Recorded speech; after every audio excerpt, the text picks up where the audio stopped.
আসসালামু আলাইকুম রহমতুল্লাহি ওয়া বারাকাতুহু।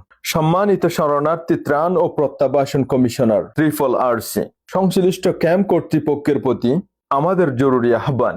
রোহিঙ্গা মুসলমানরা জীবন ও ঈমান রক্ষার জন্য নির্যাতন নিপীড়নের শিকার হয়ে বাংলাদেশে আশ্রয় নিয়েছে, কিন্তু আজ যদি এই আশ্রয়স্থলেই অসহায় ও দরিদ্র শরণার্থীদের দুর্বলতার সুযোগ নিয়ে খ্রিস্টান ধর্মে ধর্মান্তরিত করার বারংবার অভিযোগ ওঠে, তাহলে বিষয়টি অত্যন্ত দুঃখজনক।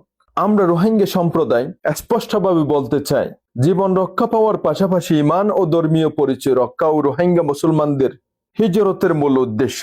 ঈমান রক্ষার জন্য বাংলাদেশে আশ্রয় নিতে এসে যদি সেই ঈমানই নিরাপদ না থাকে, তাহলে সেই হিজরতের উদ্দেশ্য কতটুকু সফল হলো, এই প্রশ্ন আমাদের করতেই হয়। এ বিষয়ে আমরা অতীতেও সংশ্লিষ্ট কর্তৃপক্ষকে বারংবার সতর্ক করেছি, আবারও আহ্বান জানাচ্ছি, অভিযোগগুলোকে অপেক্ষা না করে দ্রুত নিরপেক্ষ ও স্বচ্ছ তদন্ত করুন। অন্যথায় ধর্মপ্রাণ মুসলমানদের ক্রোধের আগুনে কেউ যদি জ্বলে পড়ে শেষ হয়ে যায়, তার দায়ভার সংশ্লিষ্ট কর্তৃপক্ষকেই নিতে হবে। যদি প্রমাণিত হয় যে কোনো ব্যক্তি ও গোষ্ঠী শরণার্থীদের অসহায়ত্বের সুযোগ নিয়ে প্রলোভন, ছাপ, প্রতারণা কিংবা অন্য কোনো অবৈধ পদ্ধতিতে ধর্ম পরিবর্তনে প্রভাবিত করেছে, তাহলে তাদের বিরুদ্ধে অবিলম্বে আইনানুগ ব্যবস্থা নেওয়া হোক।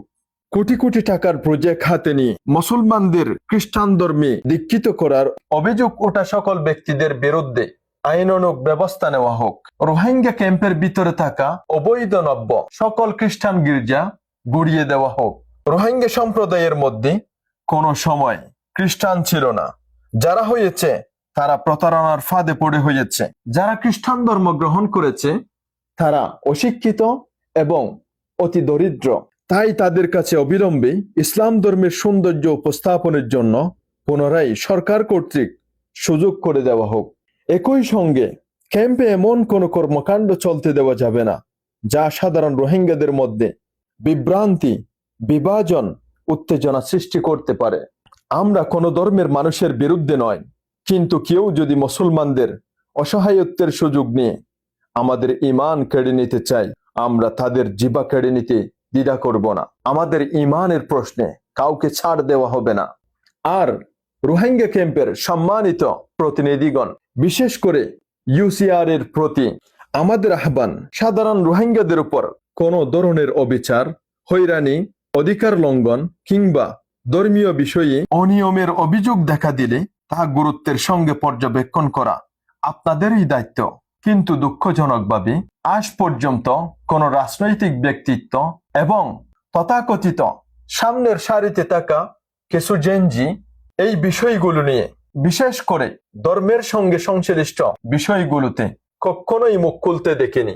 বারবার আমরা লক্ষ্য করেছি, যখন কোনো বিষয় পশ্চিমা শক্তির বিরুদ্ধে যায়, তখন তথাকথিত কিছু শ্রেণীর মানুষ চুপ করে নিজেদের গালে গোবর নিয়ে বসে থাকে। প্রকৃতপক্ষে এরা কোনোদিন এই জাতির অভিভাবক হতে পারে না। তাই সরকারের কাছে অনুরোধ, আপনারা যদি সত্যি রোহিঙ্গা জাতির কল্যাণ চান, এমন প্রতিনিধি নিয়োগ করুন যারা রোহিঙ্গা জাতির কল্যাণের কথা বলবে, যারা রোহিঙ্গা জাতির জন্য কাজ করবে, যারা রোহিঙ্গা জাতির অনুভূতির কথা বলবে। আমাদের বার্তা পরিষ্কার, রোহিঙ্গাদের জীবন যেমন নিরাপদ রাখতে হবে, ঈমান ও ধর্মীয় স্বাধীনতাও নিরাপদ রাখতে হবে। তাই সংশ্লিষ্ট কর্তৃপক্ষের প্রতি আমাদের ঈমানি আহ্বান, বিষয়টি আর অবহেলা নয়, এখনই তদন্ত করুন, সত্য উদ্ঘাটন করুন এবং প্রয়োজনীয় আইনানুগ ব্যবস্থা গ্রহণ করুন। আল্লাহ তাআলা আমাদের ঈমান, নিরাপত্তা ও শান্তি হেফাজত করুন। সকল কর্তৃপক্ষকে আল্লাহ তাআলা ঈমানি দায়িত্ব আদায় করার তৌফিক দান করুন। আসসালামু আলাইকুম ওয়া রাহমাতুল্লাহি ওয়া বারাকাতুহু।